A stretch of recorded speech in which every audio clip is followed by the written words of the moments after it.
This is the Weekly Savage.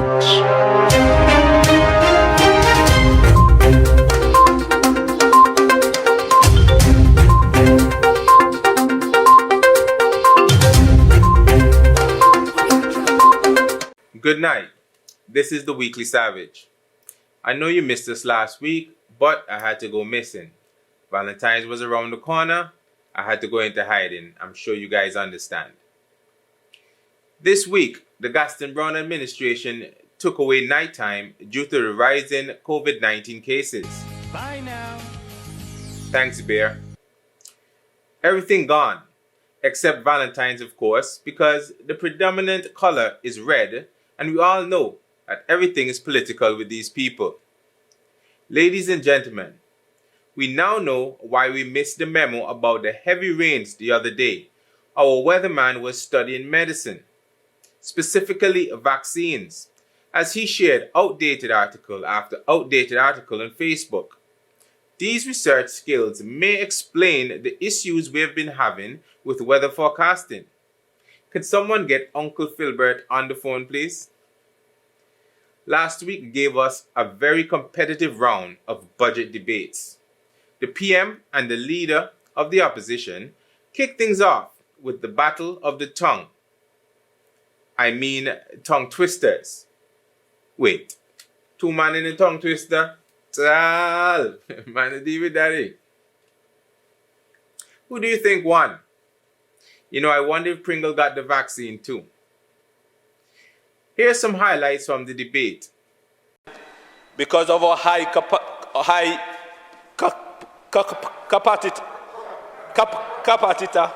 capacitor, income per capita, sorry. Can you please get a dictionary? Please get a thesaurus. I'm getting like you know. We have the pond to the east of Seaview Farm that's almost dry.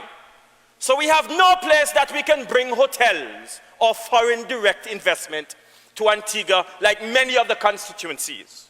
When my father Patrick Michael and the late Staggy Lionel Hurst and Alistair Thomas, Sydney Bass Note and Bill Abbott called all the longshoremen as stevedores and paid them to go back to work so the steamships and the cargo ships would come into the port and not to shut this country down. Where were you? Where was I? I wasn't born. And I want to let this nation know that COVID-19 is no plaything. COVID-19 is a serious pandemic. And COVID-19 can be managed, you know, Mr. Speaker. All it takes is three simple things to control COVID. Wash, sanitize, distance. Fast.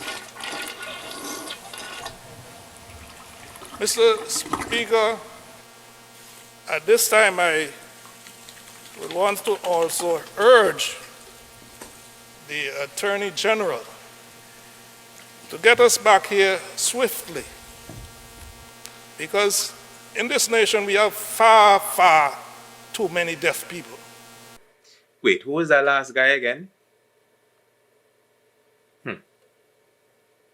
During the debate, the MP for St. Peter's heavily criticized the government's 2021 budget, calling it wishful thinking and pie-in-the-sky hopes. The MP even got personal with the Prime Minister Brown, bringing his personal finances into the fray. The PM's response went something like this. I'm going to tell you, tap, take up on for you. Good news! MP Michael Brown has joined the Gorilla Glue endorsement team. I know that's the only way those buttons stayed in place. He may even get Gorilla Glue to help keep some relationships together. See? It works. Gaston will have to write another love letter after Lennox Weston, Junior Minister of Finance and Minister of Works, slammed Barbados, no pun intended, for what he calls an attempt to acquire or destroy Liat. Weston proclaimed that they were unsuccessful because, quote, we brighter than them, we went to better school, we did better than them, and we can eat more rice pudding than them. True. In regional news, an American young lady in Jamaica claimed that she was being held against her will because she was asked to quarantine for 14 days after testing positive for COVID-19. At least that's what the Renter Dread said. These damn tourists. They will embarrass you while enjoying your sun, sea, and sand, exploding fireworks in the middle of the night when you told them specifically not to let the locals know about the party. In sports, West Indies won a match. No, people, this is not April Fool's. This is not a drill. West Indies won a cricket match. I'm sure Sir Viv will have something else to talk about other than politics now. In international news, history is made as Dr. Ngozi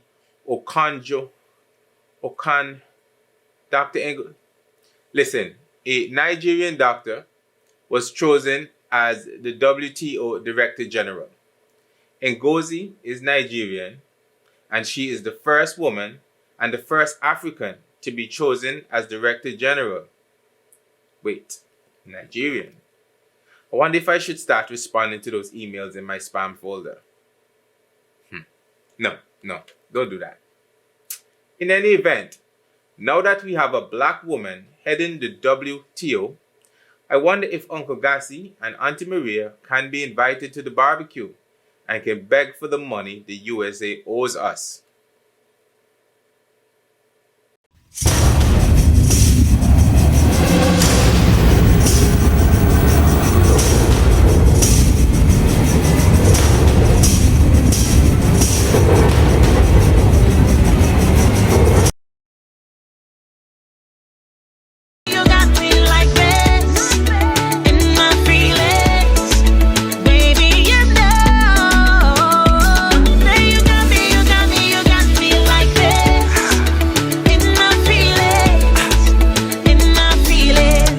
The budget speech and the vaccine announcement were the biggest news last week. But the country got their collective panties in a bunch when the Prime Minister casually remarked on Facebook that he had been vaccinated against COVID-19. Some people were upset, some people didn't care, and some people like myself didn't give a beep. I'm starting to censor myself because I heard one or two may have been missed during editing. So, actually, I did give a beep because I started to wonder, what have we missed? Everybody's busy looking at the post, but no one is looking at the comments. What else did Gaston reveal, disclose, unveil, divulge? Yes, it's kind of like I got my hands on a thesaurus. So I got my crack team digging, and we were alarmed, to say the least, at what we found in the Facebook comments made by one Gaston Alfonso Brown. Please note, the names will be censored to protect the innocent. So, one poster wrote, "I hope the vaccines mean carnival this year." To which Mr. Brown commented, "No carnival this year, sorry. An asteroid is coming, but they don't want to say anything because of the panic. I suggest you go extra hard for Labor Day." Well, I'm going down to Fry's for sure because I know I can social distance there. Somebody else posted, "I can't deal with these internet providers in Antigua anymore. Internet always dropping. Me tired." To which the PM responded, "You're telling me. I was just downloading all the evidence proving Trump actually won the election and everything just freeze." Ah, well, I don't know what to say to that. Another post from his birthday. "Happy birthday and have a beautiful day to my favorite Prime Minister." And Gaston's response, "Thank you so much. The CIA let me hold on to the weather machine that caused Irma. So clear skies are guaranteed today." You know, I knew it. I always knew it. Anyway, another poster said, A perfect day for sailing in Antigua. Gaston. I wish I could join you. Planning to sell the yacht since I now have gills after the Moderna shot. Not all side effects are bad, apparently. The next person posted, why people must be so lie and dishonest. Gaston didn't comment, he just tagged us and Michael in that one.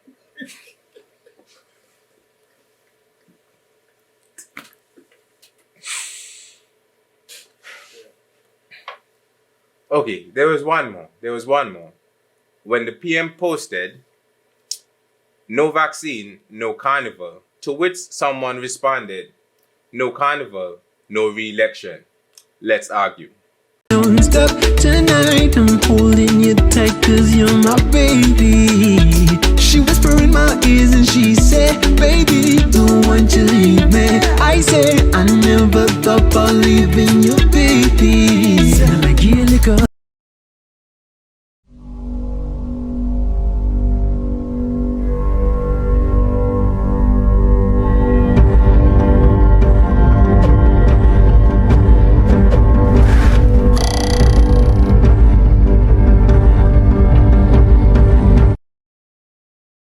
There are a number of arguments in the vaccine debate about what happens after you take it. They range from Bill Gates, the evil philanthropist, to major side effects, like losing a reason to complain about everything. I hope I get the Gaston Gills thing, becoming a merman aside, this pandemic and the reaction to this pandemic has me truly worried about our species, the humans. Trump was right. It was difficult just saying that, but he was right. COVID is no big deal. Not when you compare it to what else is out there. And we're not talking about yoga pants for men. I'm wearing one right now. According to the Eco Health Alliance website, there are 1.67 million unknown viruses on the planet. How do they know if they're unknown? Friggin' nerds. The website went on to say, using our best estimates, anywhere between 631,000 and 827,000 of those have the ability to infect people. Right now, as I speak, there are only 237 known viruses that can infect humans, and 230 of them will be in room 77. By the way, I have an extra ticket if you're willing to pretend to be my girlfriend. That's terrifying, because these diseases are already out there in wild animals, just waiting for someone to f a bat. So, if you're going to be doing that, please be safe. Use a condom every time for your protection and for the protection of all of us.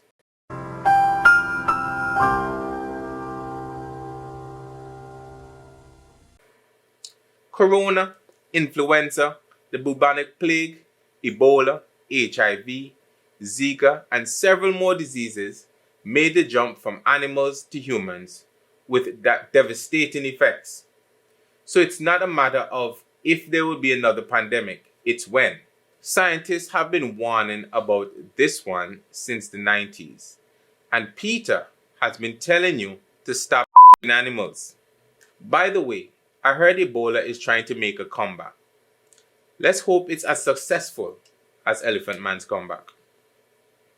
There are viruses out there that kill 60 to 70% of the animals they infect. If something like that was to mutate and infect humans, game over. And humans are coming into contact more and more with these animals because we want things.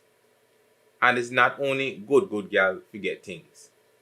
We want jewelry, we want heat, land for housing, a selfie.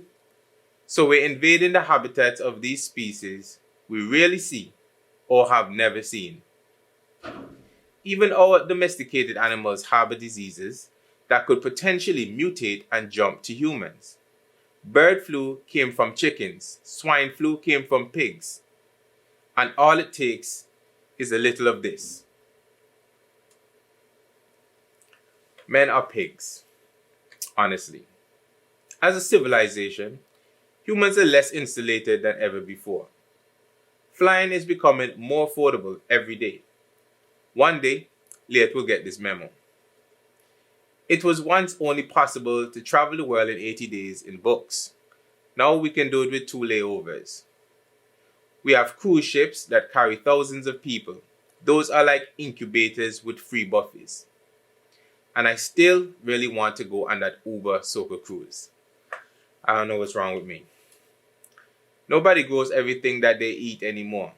Countries have become single crop economies and can ship diseases and small animals over the world with their produce. So we're pretty much sneezing on each other.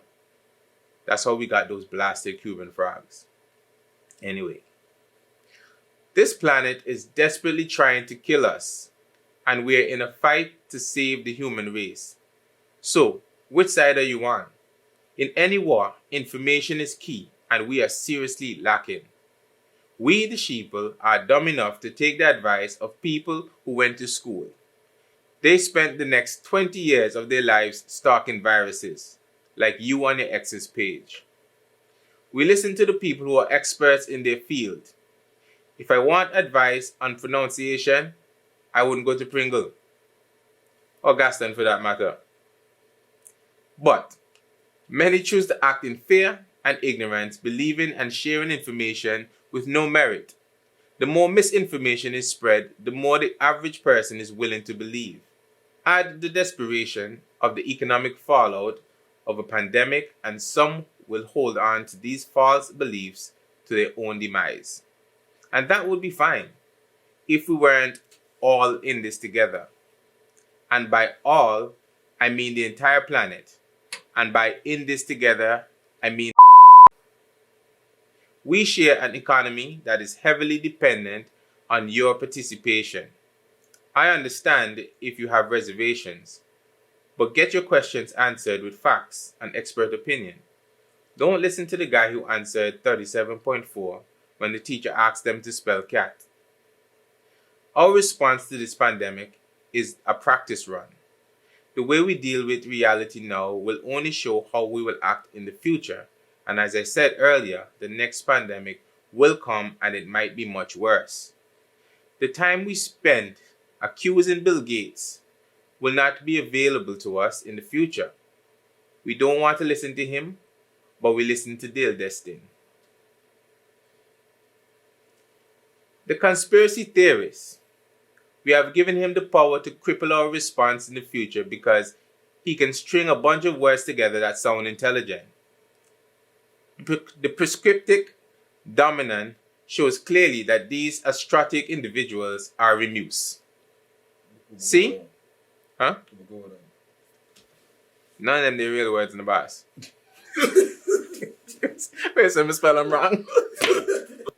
See? You see what I just did there? What I said was complete BS, but it sounds smart. BS. You guys have tried to clean up the show, guys. The word is shit. But that's exactly what they do. They throw a couple of words in to sound scary but reasonable, like radiation. But once you get on the crazy train, next stop is risking our lives and livelihoods over a vaccine. Let me tell you now, at some point during COVID, if new strains continue to emerge, or new viruses for that matter, a vaccine might become mandatory. If it does, it's not because the system wants to take your rights. It's because no one is willing to die for your dumb ass. We need to learn from the mistakes that we're making now. It will take a while for some to realize their error, and some never will. But the reasonable majority must do their duty. Now, is it the majority that's actually reasonable? I don't know, because it looks rough right now. We will have other protocols to follow in the future, and some will be more stringent. The health systems will be more prepared, and with the new method of creating vaccines, there is no reason not to research preventative measures, including vaccines for diseases that haven't made the jump as yet, and of course, bat condoms. If you're uninformed or dwell in fear, you will be overly hesitant to the future responses, and that may easily cost you your life. So let's prepare ourselves mentally for the new normal. Nobody made it. It was inevitable, and one of the lucky bonuses of a growing population, unchecked consumerism, and technological advances. We have a choice: evolve or die.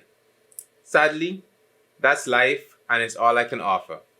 Finally, I have a challenge to all the media houses and politicians to show solidarity over this vaccine issue. We have an opportunity to turn things around. This is not the time to entertain ignorance as a way of achieving political gain. ABLP and UPP, I'm talking to you. And all the media, including Point FM, Observer, and ZDK. Crusader, nobody really listen to you, so he's safe. No worry about him. Good night.